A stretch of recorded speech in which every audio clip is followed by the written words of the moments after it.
Okay, I wanted to wish everyone a Merry Christmas and a Happy New Year on the channel. And I know it looks suspiciously like I've removed the cylinder head from my truck. And that is in fact what I've done. The reason is because the truck started running a little rough the other day. And I noticed that I did a compression check for the first time in about 6,000 miles. And much to my shock, cylinder number 2, instead of being its normal 185 psi, was clear down at 135 psi.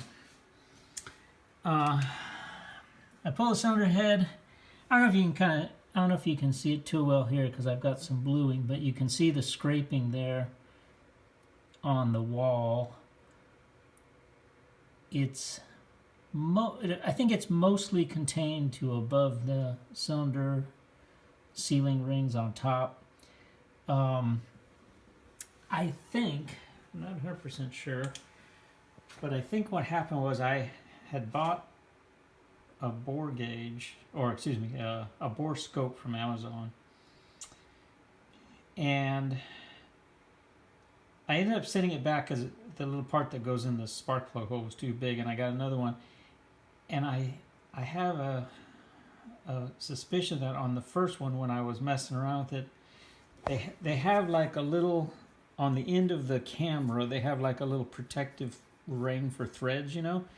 And I think the dang thing fell off, and I didn't have enough experience with using the cameras to realize it.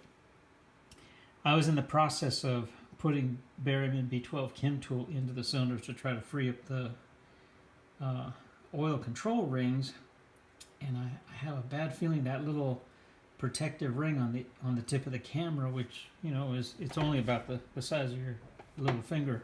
I have a feeling that little metal ring slipped off and went to town. And I saw some in the cylinder head. You can kind of see I've cleaned it up a little bit here.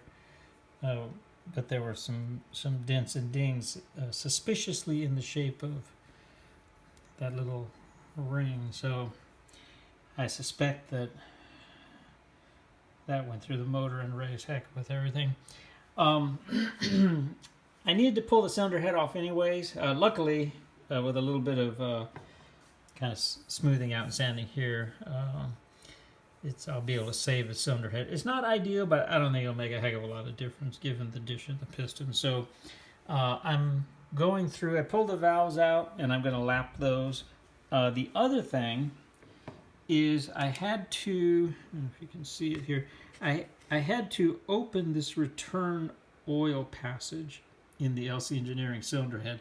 Now, I had commented on that in some previous videos. Some of the people that comments were saying, no, that can't be what it is. But I'm pretty sure, and you can see I open it with a carbide bit, and it's about twice the volume as it was when it shipped from LC Engineering. Originally, it just had kind of a narrow passage crossways like that, and it was blocked up near the top of the cylinder head. So I suspect that was contributing to some of the problems I was having with oil getting into the baffle when going up hills and so forth. As mentioned in, I think, the last or second before last video, I spoke with Brian, I think it was, over at LC Engineering, and he did confirm that they've had similar issues, I guess, for customers, and they have had to open up this oil return passage.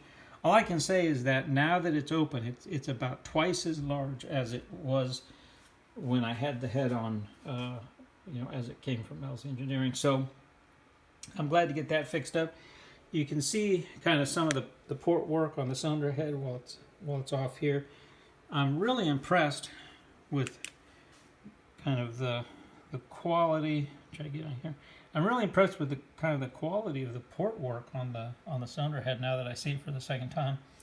I'm going to lap the valves in, kind of just give the head a once through, clean it up, and then I'll throw it back on the motor. The other reason I needed to kind of pull the head off here, you can kind of see it from this angle here. And I will say, as far as cleaning up this passage, I think there was little to no chance of me doing that with the head on the motor. So I'm glad I pulled it off in order to address that, because had I tried, just the amount of shavings from using the carbide bit was ridiculous.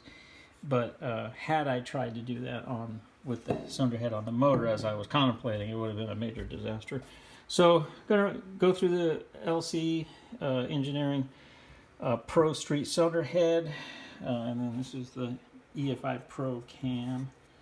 I'm going to go through the head, clean things up, lap the valves. You can kind of see a little bit of the shavings. I got to take this thing up and put it in the kitchen sink and rinse it out. But you can kind of see the cam and the head. I'm going to go through this, probably lap the valves in, make sure they're all getting a good seal, and then that'll leave me with kind of, what to do about this piston situation. Now, just on the initial inspections, I can kind of see whatever was bouncing around in there did a little damage to the intake valve relief, and it kind of chewed up the wall a little bit. You can kind of feel it when you run your finger. I don't know how deep it is. I want to say probably a couple thousandths. Luckily, it's above where the sealing ring is, at least the second one, and I think it's 90% contained above the two rings. So, given that I'm just trying to get the truck roadworthy, and interestingly enough, even with the damage, aside from a few minute period when it was running a little rough, when I think the little thing was going through the motor there, we're getting smashed to pieces. Aside from kind of the cylinder number 2 only having 135 psi, the truck actually ran really well. So had I not done a compression check, I probably wouldn't even have realized there was anything that needed attention. But be that as it may, I'm going to pull the pistons out. I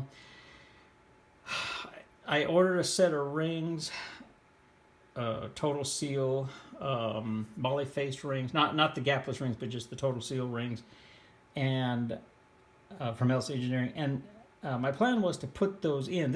I ordered the parts before I realized there was an issue that might involve some damage to the piston. So I've got to pull the pistons out, clean them, inspect them. I'm hoping they'll be okay. I can just break the glaze, maybe do a tiny bit of honing near the middle of that cylinder. Last time I checked the motor, I still had about 5/10 thousandths, kind of tolerance that I can get away with on the cylinder walls down near where the piston goes down, kind of the thrust side. So I'm thinking I might be able to kind of just clean things up, and because the damage on this cylinder wall is mainly near the top there where my finger is catching, I'm thinking I might be able to just put the motor back together, and then that'll get me down the road a few years till I build the 3RZ turbo, which is the ultimate motor that's going to be in this truck. So anyways, that's the latest. Just want to kind of give you an update since I hadn't posted anything. I will see kind of where things stand, and I'm going to try to get the truck back on the road probably sometime middle of July, maybe early July, depending on how kind of what I find when I pull the pistons out. And then I will follow up with whether or not putting the new rings and so forth not only fix the oil consumption problem, which currently the truck's using about 1 quart of oil every 500 miles. I'll let everyone know if the new rings and cleaning the pistons and so forth fixes the oil consumption.